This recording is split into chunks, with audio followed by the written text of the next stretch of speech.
प्रतीक दिल्ली में joint family के साथ रहता था, लेकिन जॉब की वजह से अपनी माँ के साथ दूसरे शहर में शिफ्ट हो जाता है, जहाँ उसकी प्रीति के साथ लव मैरिज हो जाती है, जिस पर बहू को नापसंद करते हुए उसकी माँ पूरा समय प्रीति को परेशान करने के तरीके निकालती रहती है। प्रीति, कहाँ हो? सुबह का नाश्ता दोपहर में खिलाओगी क्या?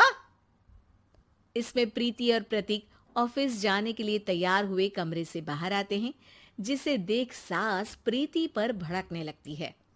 महारानी, तुम सुबह सुबह तैयार होकर घर का सारा काम छोड़कर कहाँ चल दी? जी वो ऑफिस। हैं? तुम ऑफिस जाओगी तो घर में जो सफाई, नाश्ता, खाने का काम है वो क्या मैं करूंगी? माँ, मैंने उससे वादा किया था कि वो जॉब कंटिन्यू कर सकती है। अरे वाह जी वाह, दोनों आपस में सलाह कर फैसले ले लिए। मैं क्या यहाँ बेवकूफ बैठी हूँ? मुझसे पूछना किसी ने जरूरी नहीं समझा? मम्मी, आप फिक्र ना करें, मैं आज ही रेजिग्नेशन दे दूंगी। प्रीति ऑफिस के लिए चली जाती है और अगले दिन से जॉब छोड़ घर के कामों में लग जाती है, लेकिन साथ ही उदास भी रहने लगती है, जिसे देख प्रतीक को अच्छा नहीं लगता। मुझे पता है तुम्हें अपनी जॉब कितनी पसंद थी। आई एम सॉरी प्रीति। अरे कुछ नहीं होता, बस मम्मी खुश रहनी चाहिए। अब प्रीति अपनी सास को खुश करने और उनका दिल जीतने की जी तोड़ कोशिश करती रहती है, पर सास कभी उससे सीधे मुंह बात तक नहीं करती। इसी तरह दिन बीतने लगते हैं। एक शाम प्रतीक ऑफिस से परेशान घर वापस आता है। माँ, चाची का फोन आया था। दादी की तबीयत बहुत खराब है, हमें दिल्ली जाना होगा।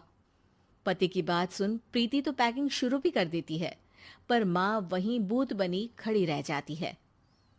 लगता है मम्मी अपनी सास से बहुत प्यार करती हैं, तभी उनके बीमार होने की खबर सुन शॉक में आ गई। ये प्यार नहीं, परेशानी है। तुम तो ऐसे सोचो कि अब से जब तक दिल्ली में हो तुम्हारे अच्छे दिन शुरू। अच्छा, ऐसा क्या है दिल्ली में? वो तुम्हें कुछ ही घंटों में पता चल जाएगा। सास के रिएक्शन और पति की बात से कंफ्यूज्ड प्रीति दोबारा पैकिंग में लग जाती है, जिसके बाद कुछ घंटों का सफर तय कर तीनों दिल्ली पहुंच जाते हैं, जहां घर के अंदर पहुंचते ही लोगों की भीड़ देख प्रीति परेशान हो जाती है। हे भगवान, इतनी भीड़!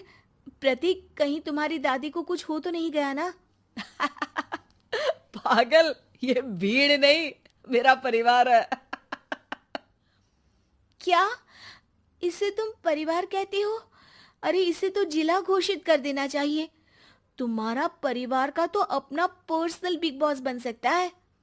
हैरान परेशान प्रीति परिवार वाले सदमे से बाहर निकली भी नहीं होती कि सिर पर पल्ला रखे शांत तरीके से सबके साथ बात करते हुए अपनी सास को देख उसे दूसरा सदमा लग जाता है। हाय राम, ये मम्मी का ऐसा भी कोई रूप है? ये तो मुझे पता ही नहीं था। ये तुम्हारी सास का ससुराल है। तभी प्रतीक की बहन बोल पड़ती है।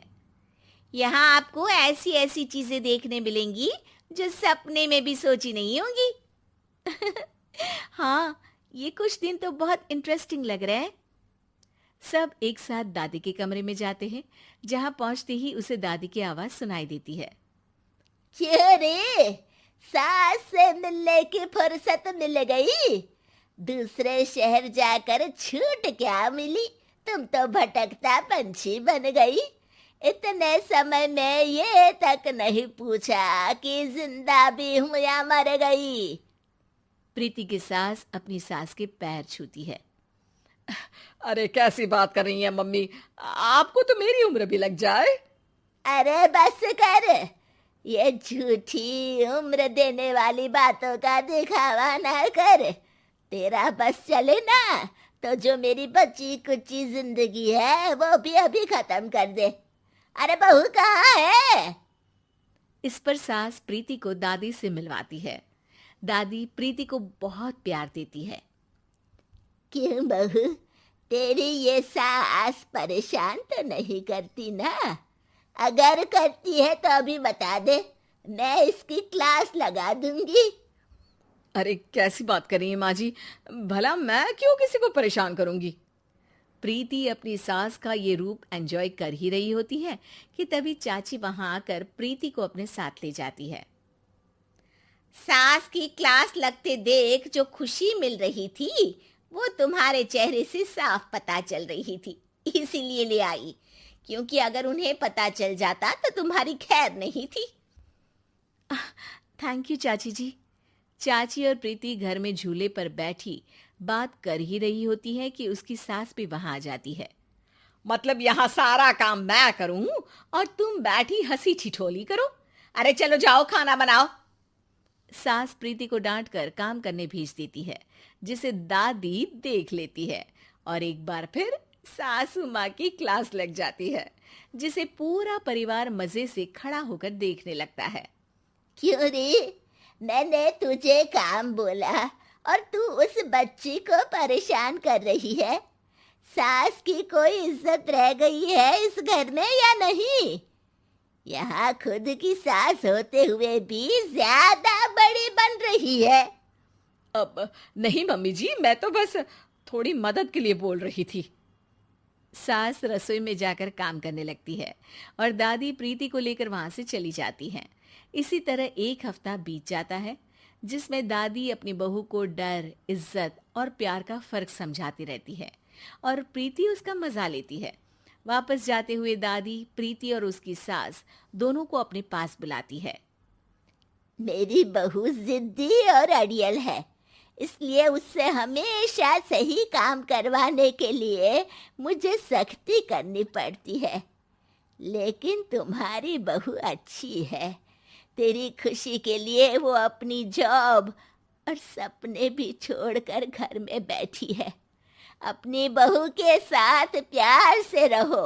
और प्रीति, अगर अभी भी तुम्हारी सास परेशान करे ना, तो फिर तुम्हें पता चल ही गया है कि शिकायत कहाँ करनी है। जी, अपनी सास की ससुराल में उनकी सासू माँ के पास।